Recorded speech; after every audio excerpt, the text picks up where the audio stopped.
If you keep pointing fingers, you're wasting power, because as long as it's someone else's fault, you're handing them control over your destiny. Blame is emotional poverty.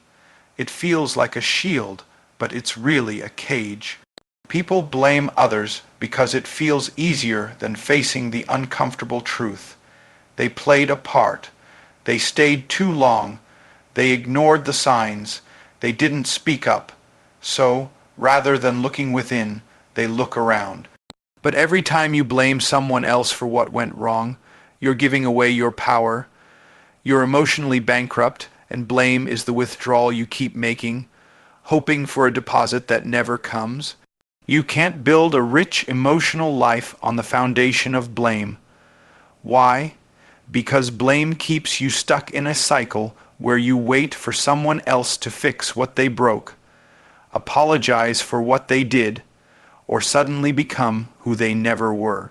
That cycle leads nowhere. Blame gives you the illusion of control, but it actually steals it. You stay poor in peace, poor in progress, and poor in personal power. Blame is a form of survival, not growth. It's a mindset that keeps you chained to the pain instead of using it as fuel to rise. The truth is, blaming others feels good, temporarily. It gives you a narrative where you're the innocent one and someone else is the villain. That's comforting for a while, but the longer you live in that mindset, the more helpless you become.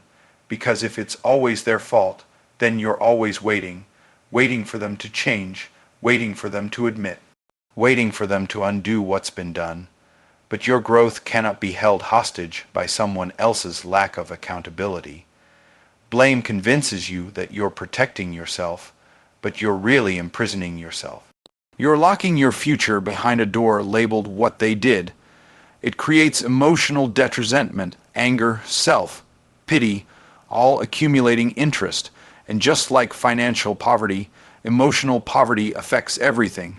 It seeps into how you see yourself, how you treat others, what you expect from life, and how you show up in the world. You walk around with a sense of lack, not because you're unworthy, but because you keep withdrawing instead of depositing into your own healing. People who thrive emotionally don't do it because they've had perfect lives. They do it because they stopped blaming and started building. They understand that emotional wealth comes from taking full ownership, even over the things they didn't cause. Not because they enjoy suffering, but because they refuse to give their story's pen to someone who dropped it. They pick it up, write the next chapter, and decide what comes next. That's power. That's freedom. Blame delays healing. It tells you it's too soon, it's too painful, it's not your job. But healing doesn't begin with someone else's apology. It begins with your decision to stop bleeding over what they won't fix. It begins when you realize that taking responsibility doesn't mean you caused the damage. It means you've decided to repair your life anyway. That shift is everything. Because you stop asking, why did they do this? And start asking, what do I do now? There's no wealth in blame. There's no reward, just recycling the same pain in different forms, with different people, in different seasons. That's not growth. That's stagnation dressed in justification.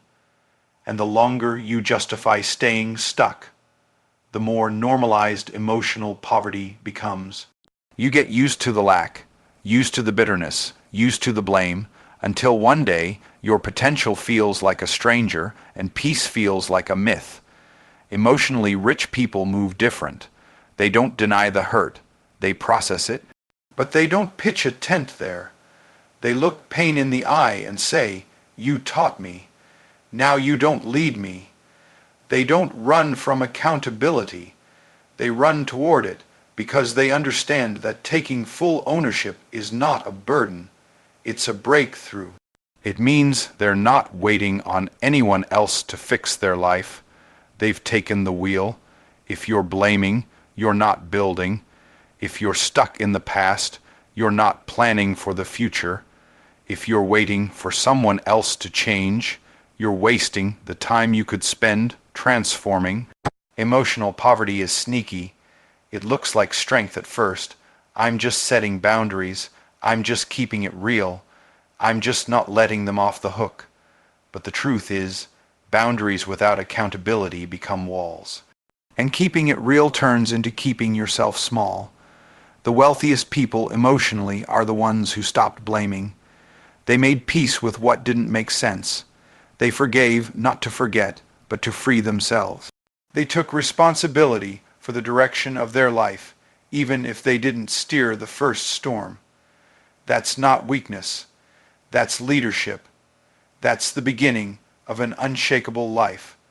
Blame is emotional poverty. It keeps you in cycles. It drains your spirit. It robs your future. But you don't have to stay there.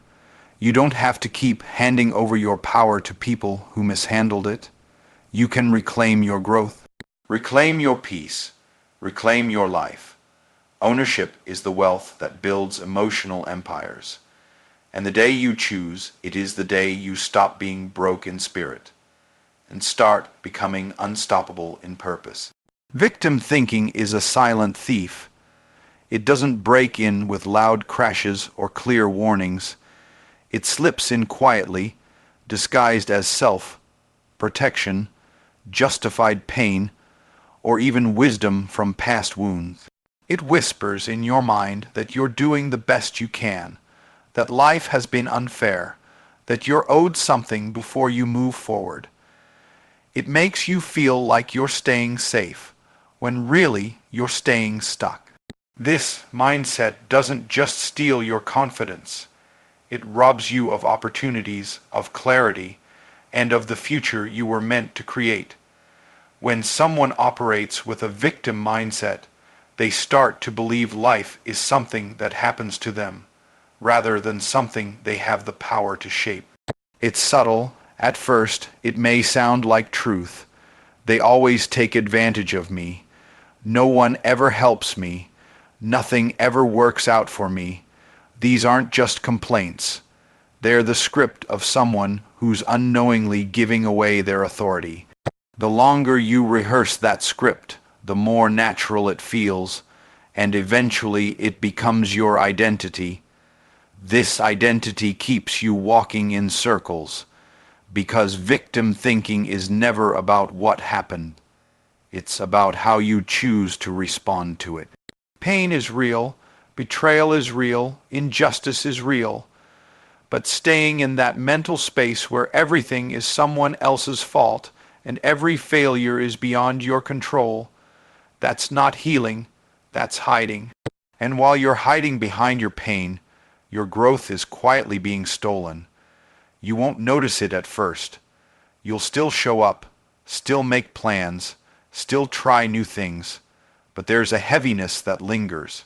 A hesitation, a resistance to fully commit because somewhere in the back of your mind you already believe you'll be disappointed. Victim thinking becomes the lens through which you see every opportunity, every relationship, every risk. And what does a thief do? It takes without asking. That's what this mindset does to your energy, your belief, your momentum. It takes, and it never gives back. People with victim mindsets often attract patterns that prove their narrative. They choose jobs that don't value them, partners that don't respect them, friendships that drain them. And every time it happens, they say, "See, it's always like this." What they don't realize is that the mindset itself is magnetizing that reality. Not because they deserve it, but because they're subconsciously aligning with it. When you see yourself as powerless, you move like you're powerless, even when you're not. The problem with victim thinking isn't that it acknowledges pain. The problem is that it preserves it. It keeps wounds open. It keeps conversations shallow. It avoids accountability under the mask of "they hurt me." And yes, people may have hurt you, but victim thinking keeps that hurt active like a virus running in the background of your mind. And no matter how much you smile, hustle, or strive, that mindset will always cap your growth. There's a dangerous comfort in victimhood. You don't have to risk. You don't have to be wrong. You don't have to fail. You can stay in the safety of your story and keep pointing at the people who did you wrong. But comfort and growth never live in the same room. You can either hold onto the story or step into the transformation. But you can't do both. The longer you stay in victim thinking, the more your potential gets robbed of its voice. Real power begins when you say, "This happened, but it doesn't define me." That sentence is the beginning of transformation. It doesn't erase the pain. It just ends the theft, because that's what victim thinking does. It steals. It steals your ability to see your role in your own life. It makes you reactive instead of proactive. It makes you emotionally fragile when you could be emotionally fortified. It makes you settle when you were built to rise. The most dangerous part of victim thinking is how quietly it convinces you that nothing can change. It turns temporary setbacks into permanent identities. It trades strength for sympathy. It asks for attention instead of action. But sympathy won't build a better life. Clarity will. Courage will. Choice will. You don't have to deny what you've been through. You just have to stop using it as a reason to stay where you are. Every day you wake up with breath in your lungs, you have the power to choose a new thought, a new direction, a new belief. Victim thinking may have stolen some years, some chances, some joy.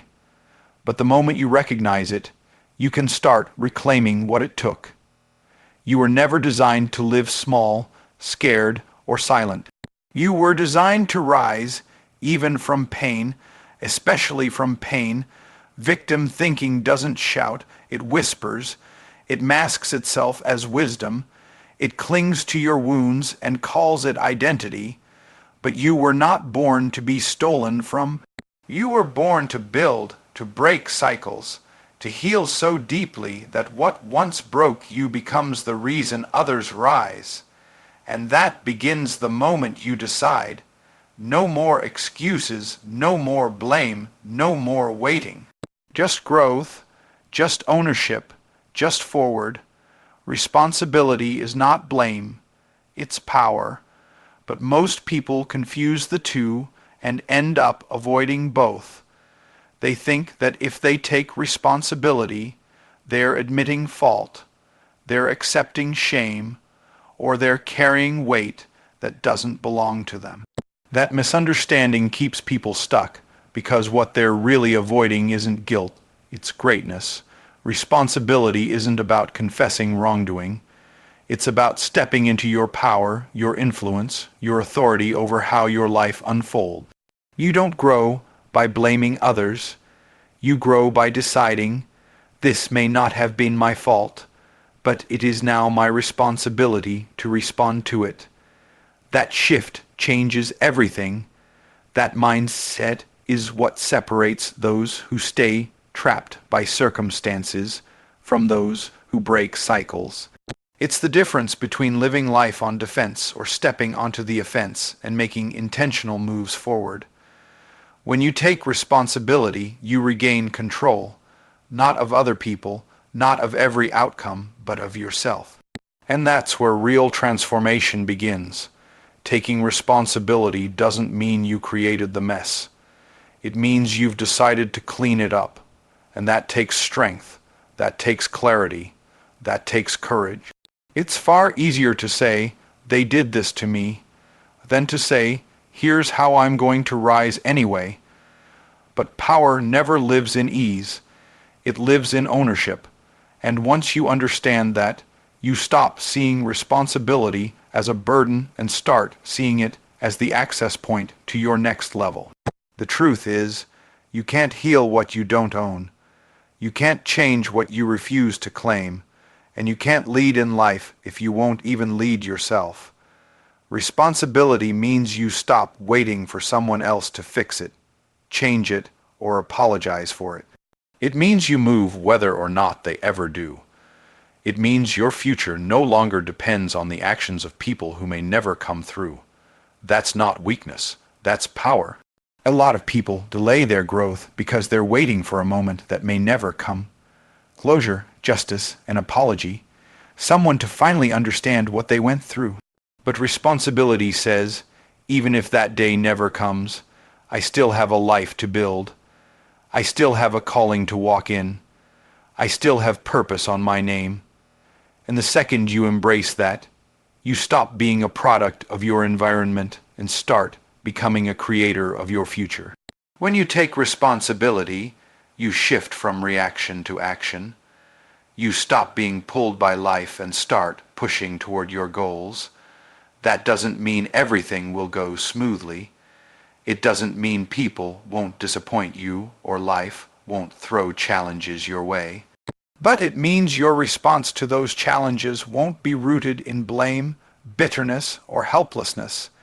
It will be rooted in a deep belief that you were made to rise, to rebuild, and to lead. Blame keeps your energy focused outward. Responsibility turns it inward in the best way possible. It asks, what can I learn? What can I do now? How can I grow from this? That's where wisdom lives. That's where breakthroughs happen. That's where confidence is built. Not in pointing fingers, but in raising your hand and saying, I'll take it from here. Responsibility teaches you discipline. It sharpens your thinking. It matures your emotions. It gives you the ability to lead others because you first learned how to lead yourself through chaos without losing direction. You stop spiraling.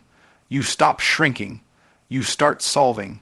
You start showing up with purpose, not excuses.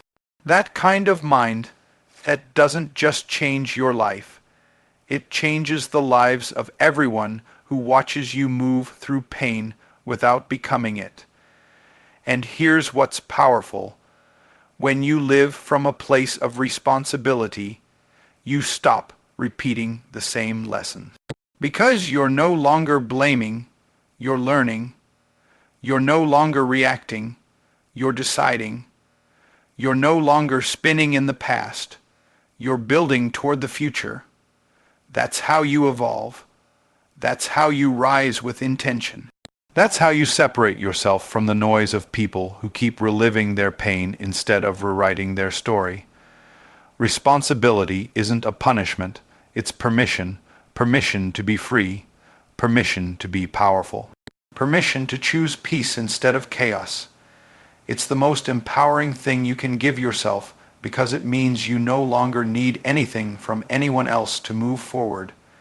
You are no longer hostage to their choices, their words, or their failures. You are moving because you said so, and when you live like that, you become unstoppable. Taking responsibility is the first step toward real freedom, because the moment you claim responsibility is the moment you reclaim your power.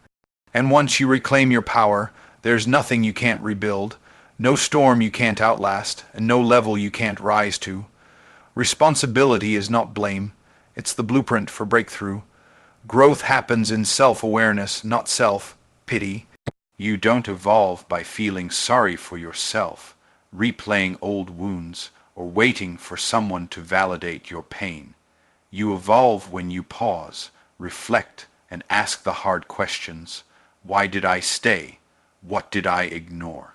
What did I tolerate in the name of love, loyalty, or fear? Growth demands truth, not comfort.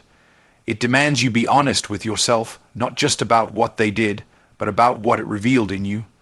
You can cry over betrayal and still be aware of the patterns that led you there. You can grieve the loss and still examine the mindset that attracted it. Self-awareness isn't about blaming yourself, it's about understanding yourself so deeply that you never allow the same damage to happen again. When you develop that kind of clarity, you stop waiting for closure and start building peace from the inside out. Self-pity feels like a soft place to land, but it traps you in repetition. It convinces you that healing requires external validation, that someone has to come back and apologize before you can move forward. But here's the truth. You owe no explanation to someone who mishandled your heart. Your healing is not a group project.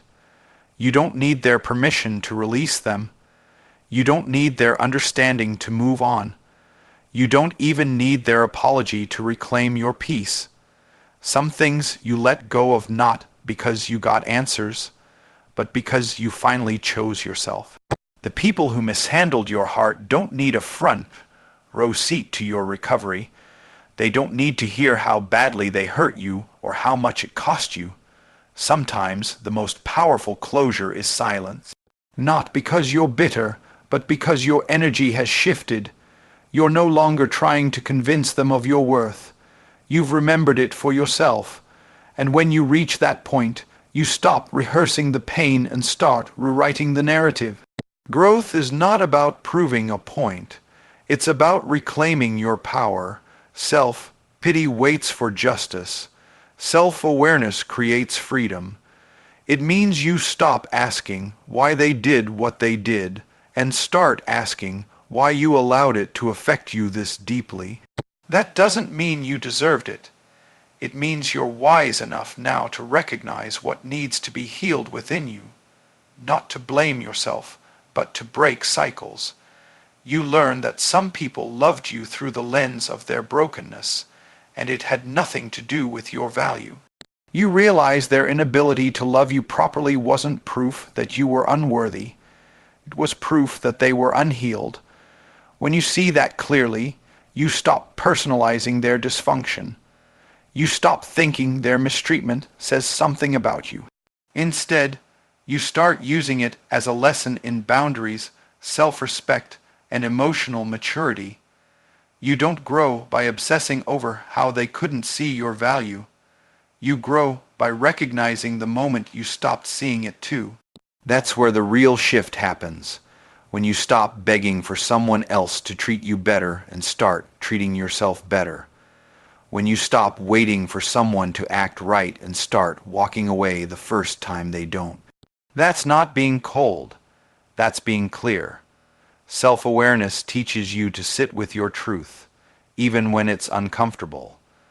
It teaches you to examine your choices without shame, to look at your patterns without judgment, and to correct your course without needing permission.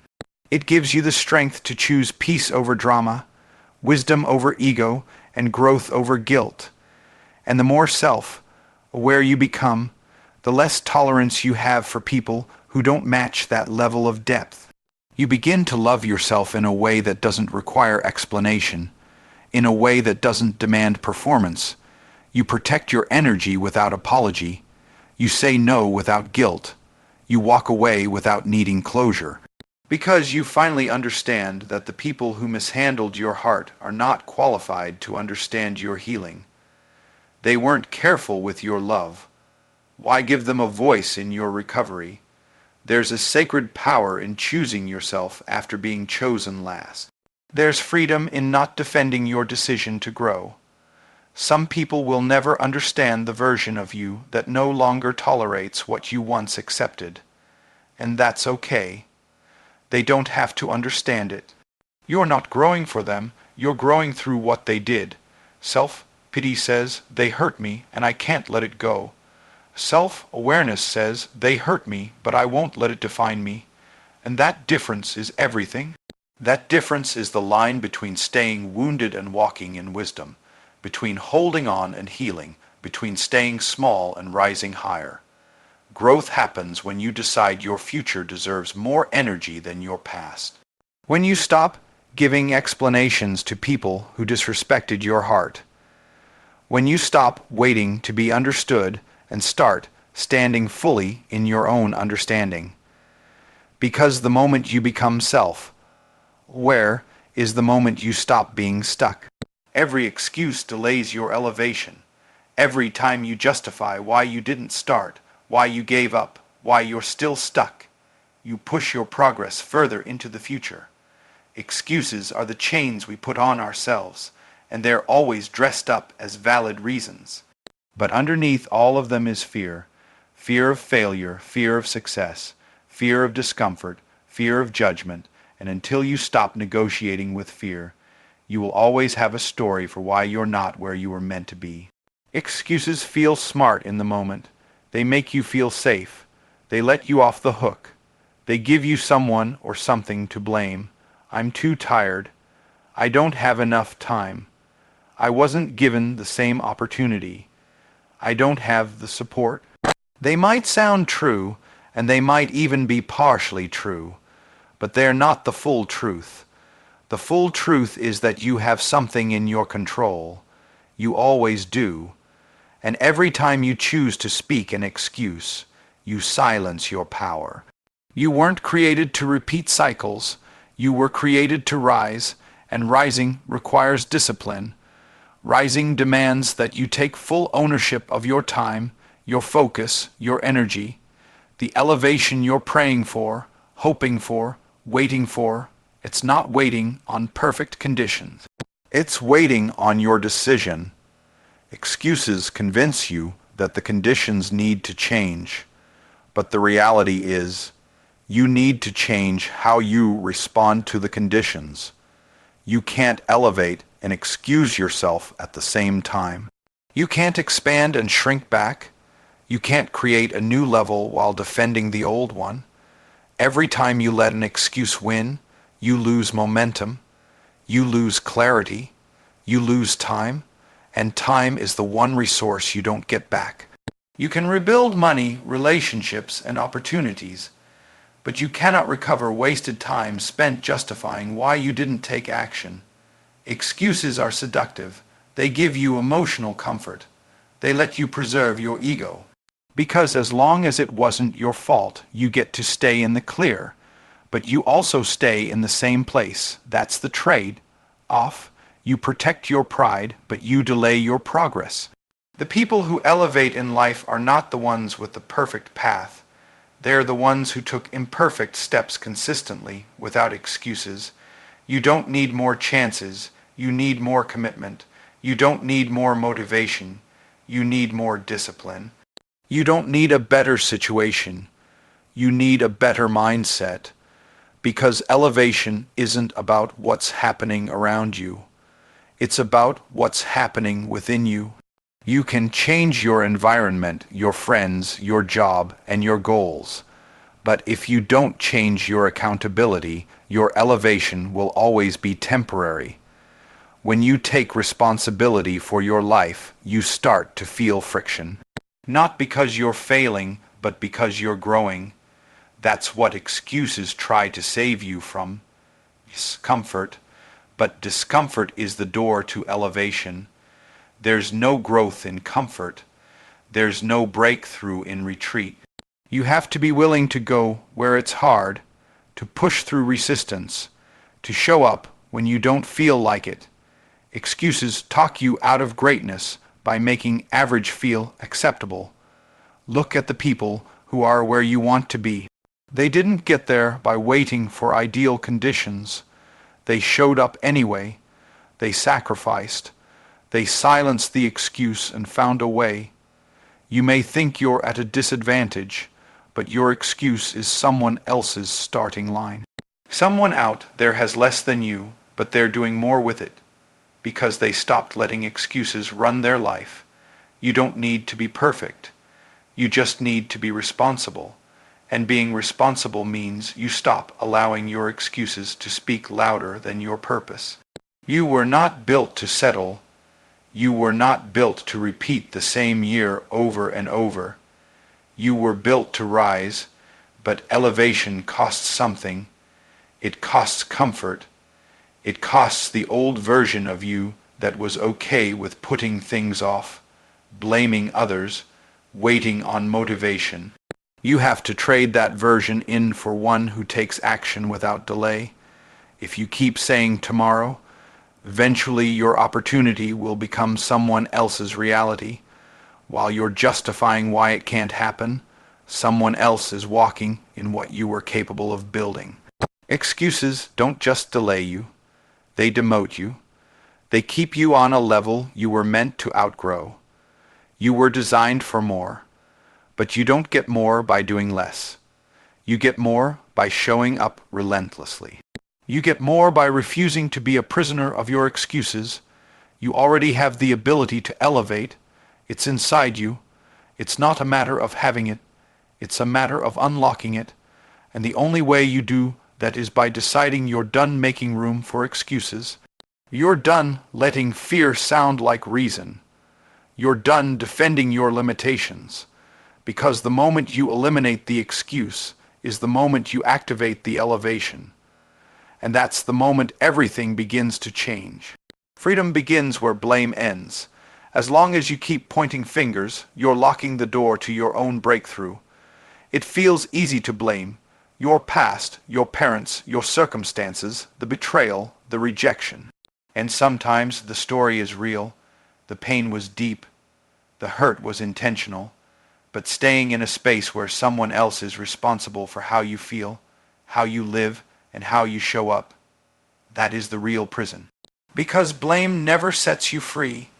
It keeps you tied to what happened instead of what's possible. The truth is, the longer you blame, the longer you bleed. Not because of the original wound, but because you keep reopening it by rehearsing it. Blame keeps the pain alive. It forces you to relive the moment over and over. You become emotionally trapped, repeating the same mental loops and wondering why nothing's changing. Blame feels like justice, but it actually becomes your judgment. It sentences you to stay in the very place you've been trying to escape. You can't rise while pointing at what dragged you down. You can't build forward when all your focus is locked on the past. Blame is heavy. It weighs down your progress. It clutters your mind. It blinds your vision. You start seeing the world through a filter of fear and frustration. You walk into new situations carrying the same wounds from old ones, assuming that new people will be just like the ones who hurt you. That's how blame keeps you in bondage, by making you believe you're protecting yourself when you're actually just limiting yourself. The moment you stop blaming is the moment you regain access to your own power. Because if someone else is the reason you're stuck, then you're waiting for them to set you free. But if you take back your story, if you take ownership of your healing, if you stop waiting for someone else to apologize or change, now you have control. Now you're in the driver's seat. Now you're not asking for permission to move forward.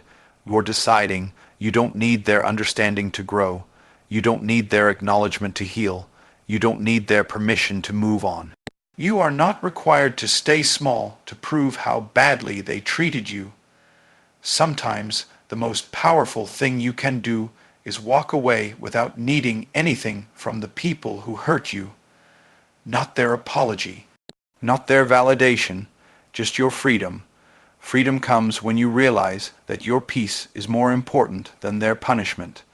It doesn't mean they were right. It doesn't mean what happened was fair. It means you're choosing not to let it define your future. You're choosing to break the chain of emotional dependency, because that's what blame does. It ties your healing to someone else's behavior. And if they never change, that means you never get better. That's a dangerous lie to believe. Blame says, I can't move on until they make it right.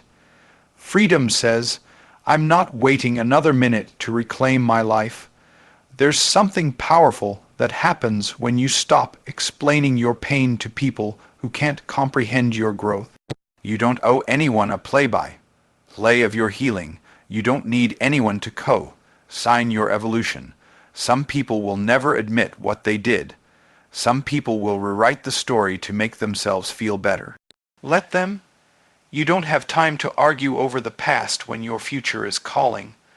Let go, not because they deserve it, but because you do. When you stop blaming, you start building. You start creating a life that's not reactive, but intentional. You stop being a product of your past and start becoming a creator of your purpose. You take all the pain and turn it into power. You take the confusion and turn it into clarity. You stop living your life as a response to what happened and start designing your life according to what's next. This is what real freedom looks like. Not needing revenge, not seeking closure, not holding on to what was done. Just rising, just healing, just moving forward because your peace means more than the past. And you understand now that no one else is responsible for delivering your destiny but you. Freedom isn't something you're handed. It's something you choose, and it starts with a decision to release blame, take ownership, and walk forward, even if you have to do it alone. Because blame is bondage, but ownership is liberation, and once you taste the power of personal responsibility, you'll never beg for justice that keeps you small. You'll stop waiting for someone to set you free. You'll realize you had the key the whole time. If it's always someone else's fault, then they own your future. But if you take full ownership, you own your story, your growth, your outcome, and your victory. So, ask yourself today, am I giving away power or growing into it? Because you cannot grow and blame at the same time. Choose growth, own everything, and watch everything change.